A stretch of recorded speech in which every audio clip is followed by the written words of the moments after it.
In September, we will be launching Murder in Vain. I don't know why I'm writing 3 series, but it seemed like a good idea at the time. Well, last time I was here, I was launching my 2nd series, The Ghost of Granny Apples, and those of you who have bought it and read it, thank you, thank you. It is one of the hottest selling books at my publisher.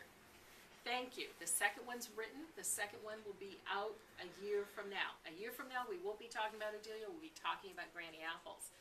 The 2nd Granny Apples book is called Ghost in the Polka Dot Bikini. And it takes place partially on Catalina, partially here in LA. And that one was supposed to come out in September, but they bumped it to make room for Murder in Vain. So last time I was here, I was launching Ghost a la mode. And at that point, I took Sweet Whitney aside and said, have I got an idea for a new vampire series? And that's all it was an idea. That was last September. What, 5 months ago. And she said, give me some samples. So I wrote some sample chapters, and by December 1st, we had a 3-book deal. And I was told I had to write the book by February 1st. I did it. The book is done.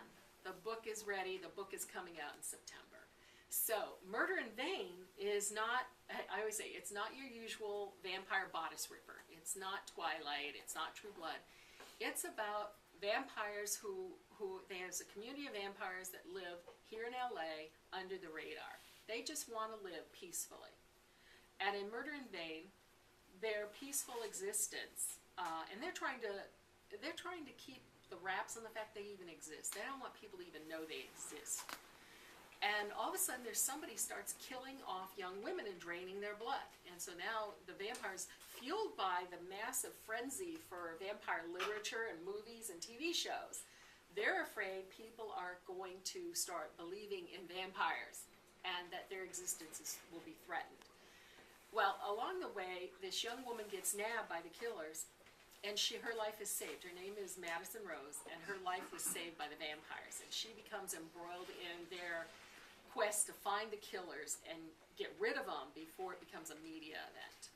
So that's what Murder in Vain is about. It is a lot darker than my Odelia and my Granny. They're kind of, somebody asked me once to rate them. I said, okay, Granny's kind of PG, Odelia's kind of PG, leading into a little R once in a while.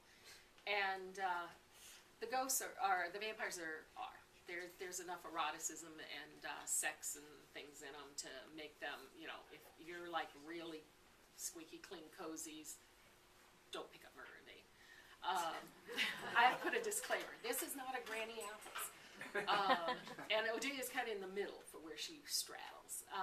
But it was a lot of fun to write, even though I had to write it in a frenzy while I was still working my full-time job. So I hope you'll enjoy that in September. We're going to have a really great party for that.